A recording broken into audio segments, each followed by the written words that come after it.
안녕하세요, 메시입니다. 2월 14일 NBA 경기 분석 지금부터 시작해보자고. 정확한 분석은 고정 댓글 확인하시고 6경기인 만큼 집중해서 보길 바래. 할 경기는 브루클린 대 보스턴 경기야. 내 얘기 잘 들어. 브루클린은 부상 때문에 상태가 좋지 않아. 돌아가며 부상에 시달리고 있어. 100% 전력으로 경기를 치러본 적이 없을 정도로 미칼 브리지스와 캠 토마스, 벤 시몬스, 니클 렉스턴 등 모두가 건강할 때는 나름의 경쟁력을 보여줄 수 있으나 그렇지 못할 때가 대부분이지. 어정쩡한 공격력 속에 수비 시스템이 붕괴되고 있어 비호권에서 점점 멀어지고 있다. 다음은 보스턴은 올 시즌 당장의 우승을 위해 모든 걸 걸었다. 제이슨 테이텀과 제일런 브라운 원투 펀치가 이번 시즌에도 여전한 위용을 뽐내고 있으며 크리스 캡스 포르징기스와 드루 할러데이가 더해진 스타팅 멤버의 경쟁력은 리그 최고 수준이다. 저들이 모두 건강하게 출전했을 때는 그 어떤 상대에게도 지지 않을 것 같은 압도적인 경기력을 보여주고 있어. 그래서 나의 생각은 말이야. 브루클린은 이번 시즌 보스턴 상대로 2패를 당했고 각각 10점 차, 14점 차 패배였다. 홈경기 기준으로 보스턴전 7연패, 평균 102.3 득점, 110전 6실점. 중인이 말다 했다. 홈경기의 2점은 큰 의미가 없고 양팀 간의 전력차가 너무 크다. 브루클린은 오펜시브 레이팅 17위, 디펜시브 레이팅 19위를 기록하고 있다. 장점 없는 애매한 경기력 때문에 골치다. 보스턴은 오펜시브 레이팅 2위, 디펜시브 레이팅 3위다. 공수 모두 최상급 기량을 뽐내고 있으며 그건 오늘 경기에서 상대를 전방위에서 압박할 수 있다는 뜻이다. 원정팀 보스턴의 10점 차 이상 승리를 예상해 전적 통계 다 같이 보면서 두 번째 경기는 올랜도 vs 오클라호마 경기야. 자, 가즈와 올랜도는 연장 접전이 펼쳐진 시카고전에서 신승했습니다. 방케로의 올스타 선정을 바라봤던 프란츠 바그너가 36점을 몰아치며 맹활약했고 벤치에서 나와 클러치까지 활약한 콜 앤서니가 14.11 리바운드로 더블더블에 성공했습니다. 트레이드 데드라인에서 그다지 움직이지 않았지만 리빌딩이 완성된 현재기의 현 전력으로 높은 곳을 노리고 있습니다. 다음은 오클라호마 팀 세크를 잡고 미네소타와의 승차를 반 경기로 줄였습니다. 델레오스 원정 패배 이후 돌아와 나선 백투백 홈 경기였는데 전혀 에너지 레벨이 줄어들지 않았고 경기 내내 상대를 압도했습니다. MVP와 퍼스트팀에 동시 도전 중인 길저스 알렉산더가 38.7어시스트를 기록했고 제일런 윌리엄스가 32점으로 뒤를 바쳤습니다. 위긴스와 조, 켄 리치 등 벤치 경기력도 꾸준했습니다. 그래서 나는 오클라호마 시티의 승리를 봅니다. 올랜도는 반케로와 바그너 등 자신의 사이즈를 앞세워 페인트존 침투를 할 빅포워드 자원들이 있습니다. 그러나 석스와 앤서니 등 백코트의 득점 기복은 큽니다. 알렉산더와 윌리엄스가 주전 구간의 득점을 이끌 수 있고 도트가 수비로 상대 볼핸들러를 압박할 오클이 원정에서 중요한 승리를 거둘 것입니다. 전적 통계 참고하시면서 다음으로 넘어갈 게 3경기 밀워키 vs 마이애미 경기야. 밀워키는 덴버에 이어 마이애미를 연달아 상대하는 홈 백투백 일정입니다. 그러나 상대가 부상으로 인한 이탈, 공백이 있기에 큰 부담을 갖지 않고 경기에 나설 것입니다. 크리스 미들턴이 부상으로 빠질 수는 있지만 쿤보와 릴라드, 로페즈 등 올스타들이 정상적으로 경기에 나설 것입니다. 클블의 디비전 1위를 넘겨줬기에 여유로운 선수 운영을 할 상황이 아닙니다. 반면 마이애미는 보스턴과의 접전 승부를 패했습니다. 거기에 패배보다 뼈아픈 상황이 생겼는데 주전 볼 핸들러인 테리 로지어가 부상을 당하며 당분간 출전이 쉽지 않습니다. 불우한 가족사를 극복한 인간 승리의 표본이 된 지미 버틀러는 최근 가족상을 당했기에 팀에서 휴가를 줬는데 당분간 출전할 수 없고 그로 인해 전력 누수가 큽니다. 밀워키의 승리를 봅니다. 아데바요와 히로의 하케스 주니어와 마틴 등이 주전 구간으로 올라올 마이애미지만 그로 인해 벤치의 전력 누수가 클 것입니다.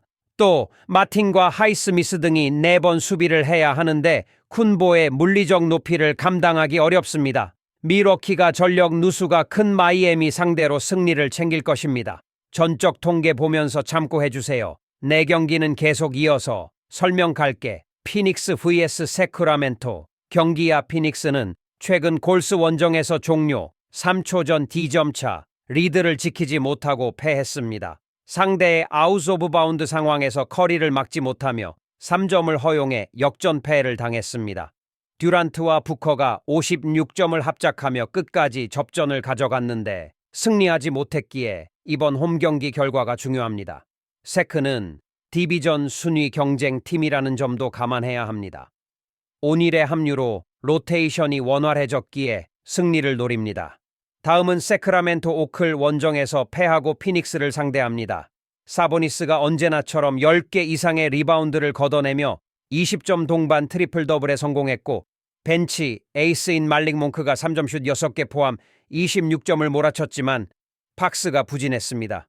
그래도 최근 벤치 경쟁력이 살아났고 머레이와 반즈 등이 꾸준하게 팍스만 역할을 하면 상위 시드 경쟁도 할 수 있습니다. 내 생각은 피닉스의 승리를 봅니다.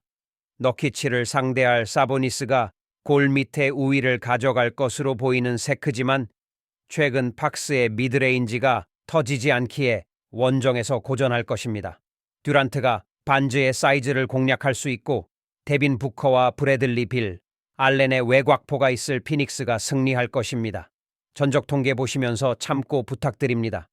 벌써 5경기째 포틀랜드 vs 미네소타. 포틀랜드는 일요일 홈 경기에서 뉴올에 패했습니다. 얼마 전 시즌하이 득점을 기록하는 등 최근 페이스가 올라온 그랜트가 다시 24점을 기록하며 팀 공격을 이끌었고 벤튼과 타이불 등이 기대 이상의 활약을 했지만 다른 선수들이 부진했습니다. 그랜트와 디안드레, 에이튼 등 꾸준한 베테랑들의 활약과 달리 기대한 젊은 선수들의 성장세가 더디고 사이먼스가 발목 부상으로 정상 몸 상태가 아닙니다. 미네소타 팀은 클리퍼스에 이어 포트를 연달아 상대하는 원정 백투백 일정입니다. 그러나 오클라호마와 클리퍼스, 덴버 등과 역대급 정규 시즌 우승 경쟁을 하고 있기에 로드 매니지먼트 차원에서 주축 선수에게 휴식을 주지 않을 것입니다. 타운스와 에드워즈 외에도 베테랑인 고베어와 콘리가 정상적으로 플레잉 타임을 가져갈 것입니다. 다시 정리해서 말하자면 미네소타의 승리를 봅니다. 포틀랜드도 에이튼이 골 밑에서 미네소타의 빅맨진 상대로 어느 정도 버틸 수 있습니다. 그러나 백업 빅맨이 부족한 팀이기에 에이튼의 휴식 시간 동안 상대에게 제공권에서 밀릴 것입니다. 그랜트 이상으로 득점을 해줄 에드워즈도 있는 미네소타가 승리할 것입니다. 전적 통계 보시면서 참고해줘. 두둥 벌써 마지막 6경기야. LA 레이커스 vs 디트로이트 경기야. LA 레이커스는 강호 뉴올을 제압하고 플레이오프 시드 경쟁을 시작했습니다. 높이가 좋은 뉴올 상대로 제공권의 열세는 있었지만 선발 출전한 5명의 선수가 모두 20점 이상을 터뜨리는 기염을 토했습니다. 14어시스트로 동료를 살린 르브론 외에도 러셀이 3점슛 6개 포함 30점을 몰아쳤고 데이비스는 누구보다 꾸준했습니다. 반면 디트로이트 팀은 서부 최강으로 평가받는 클리퍼스 원정에서 대어를 낚는 듯 했습니다. 전반에 9점 차로 앞섰고 후반도 경기를 잘 풀었는데 승부처를 내주고 말았습니다. 그래도 팀 정비를 마치고 나선 첫 경기에서 강팀 상대의 경쟁력을 보여주며 30연패 가까이 하던 팀과는 다른 모습을 보여줬습니다. 유타에서 영입한 폰테키오는 핵심 로테이션으로 자리 잡으며 20점을 터뜨렸고 듀런의 골 및 존재감은 더 커지고 있습니다. 하지만 나는 LA 레이커스의 승리를 봅니다. 아이비가 잘해주며 폰테키오와 커닝햄, 듀런 등으로 이어지는 코어가 견고해진 디트지만 레이커스 원정에서 그들의 상승세를 꺾긴 어렵습니다. 특히 트레이드 위협에서 벗어나 경기에 집중하는 러셀의 페이스가 좋기에 커닝햄과 득점 대결이 가능하고 르브론은 탐슨의 수비를 이겨낼 수 있습니다. 전적 통계 보시면서 참고해 주길 바라며 이상으로 NBA 분석 여기서 마치고 영상을 잘 보셨다면 고정 댓글 확인해주고 영상 끝까지 봐줘서 땡큐!